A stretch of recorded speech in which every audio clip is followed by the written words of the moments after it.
पुरस्कार, बहुत बहुत प्रणाम सब भैया लोगों के प्रणाम बाबा।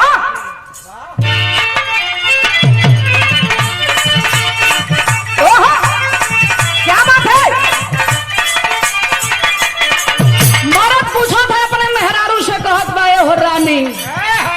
काहे बदे मुंह फुला के बैठल बड़ू ये सोना, कलश की सोना 201 रुपया पुरस्कार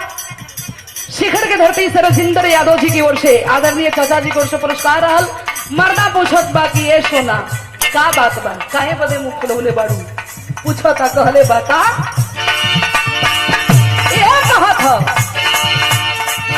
धनी बोला हमसे ना राजबाड़ू का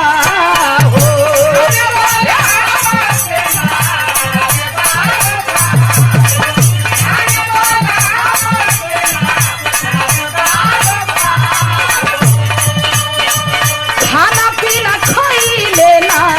आज